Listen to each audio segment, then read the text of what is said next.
Shri Gayatri tours and travels Chardham యాత్ర complete travel plan. వికలాంగులకు కూటమి ప్రభుత్వం ఎప్పుడు అండగా ఉంటుందనేటువంటి విధంగా అనంతపురం ఎంపీ అంబికా లక్ష్మీనారాయణ వాళ్ళకి భరోసా ఇచ్చారు. అంతేకాదు వికలాంగుల సంక్షేమం కోసం నిరంతరం కృషి చేస్తాను అంటూనే వారు ఎంపీతో వచ్చి వారి సమస్యలను చెప్పుకొని వారు దరఖాస్తు చేసుకున్నటువంటి వెంటనే ఒక 3 చక్రాల త్రిచక్రాల వాహనాలను కూడా వారికి అందజేశారు. ప్రస్తుతం ఎంపీ అంబికా లక్ష్మీనారాయణ ఉన్నారు. అడిగి తెలుసుకుందాం అసలు ఈ 3 చక్రాల వాహనాలను బైక్లు అందజేశారు. అసలు ఏ విధంగా వాళ్ళు అప్రోచ్ అయ్యారో అడిగి తెలుసుకున్నాం. సార్ చెప్పండి సార్, ఈరోజు చాలా గ్రాండ్గా మొత్తం పైన వికలాంగుల సంక్షేమం కోసం మీరు ఏదైతే ఎప్పుడు మీరు హామీ ఇస్తామని చెప్పారో ఆ విధంగా నెరవేర్చారు. ఎంపీ ల్యాండ్స్ వీళ్లకు త్రిచక్ర వాహనాలు అందజేశారు. చెప్పండి సార్, ఏంటి సార్? ఈ సమాజంలో అన్ని రకాలైనటువంటి అవయవాలు సరిగ్గా ఉన్నటువంటి మనకే చాలా ఇబ్బందికర పరిస్థితులు ఉంటాయి.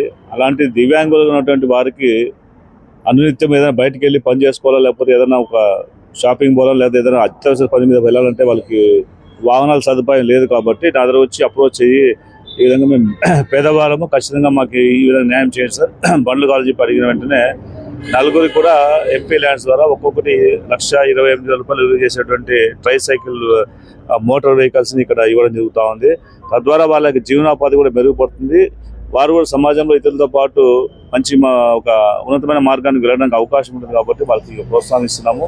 ఇది నారా చంద్రబాబు నాయుడు గారి యొక్క స్ఫూర్తితోటి వారు అనునిత్యం కూడా మన కూటమి ప్రభుత్వం వచ్చిన తర్వాత వారు రాష్ట్రంలో ఉన్నటువంటి ప్రతి ఒక్కరు కూడా సుఖ సంతోషాలతో ఉండాలి, అందరూ కూడా ఈ సమాజంలో మంచి మార్గాన్ని వెళ్ళాలనేటువంటి ఆలోచనతో వారు తీసుకొస్తున్నటువంటి P4 కార్యక్రమం కావచ్చు, ఇంకా అనేక కార్యక్రమాలకు స్ఫూర్తినిస్తూ ఈరోజు ఎంపీ ల్యాండ్స్ ద్వారా కూడా ఇలాంటి కార్యక్రమం చేపట్టడం జరిగింది.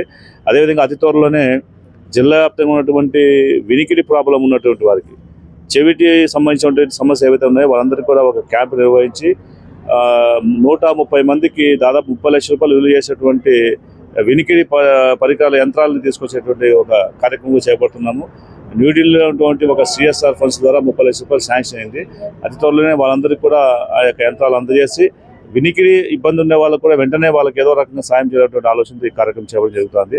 అనునిత్యం కూడా మనము ప్రజల యొక్క సమస్యల పట్ల ప్రజలు ఏదైతే కావాలో వాటిని అన్ని కూడా సమకూర్చేటువంటి ప్రయత్నాన్ని గౌరవ ముఖ్యమంత్రి గారు ఎప్పుడు మనకు తెలియజేస్తున్నారు. కాబట్టి మేమందరూ కూడా ఈ కుటుంబ ప్రభుత్వంలో అందరికీ కూడా ఒక ఆన్సరబుల్గా జవాబుదారితనంగా ఉండాలి. కాబట్టి ఇలాంటి సమస్యలు వెంటనే తీసేయడం కోసం మేము ప్రయత్నం చేస్తున్నాం. అందులో భాగంగా ఈరోజు అందరూ కూడా ట్రైసైకిల్స్ ఇవ్వడం జరిగింది. ఇంకా కొంతమంది కూడా భవిష్యత్తులో ఇచ్చేటువంటి ఆలోచన కూడా ఉందని తెలియజేస్తున్నాం. ఇది మొత్తం పైన అందరితో సమానంగానే వికలాంగులు కూడా ఉండాలి. కాబట్టి వారి యొక్క జీవన భృతి కూడా మెరుగుపడుతుంది. ఇలాంటి సదుపాయాలు కల్పించడం వల్ల అందరితో పాటుగా సమాజంలో వాళ్ళు కూడా తిరగడానికి అవకాశం ఉంటుంది అనేటువంటి ఒక లక్ష్యంతోనే వీరందరికీ ట్రైసైకిల్స్ కూడా ఇచ్చాము. భవిష్యత్తులో కూడా వినికిడి సమస్య ఉండేటువంటి వికలాంగులకు కూడా తమ వంతుగా తోడ్పాటు అందించేటువంటి విధంగా వారికి వినికిడి పరికరాలను కూడా అందజేసేందుకు పెద్ద ఎత్తున క్యాంపును కూడా నిర్వహిస్తాం అనేటువంటి విధంగా అనంతపురం ఎంపీ అంబికా లక్ష్మీనారాయణ చెప్తున్నారు. రసూల్ ఇట్స్ టీవీ అనంతపురం జిల్లా నుంచి.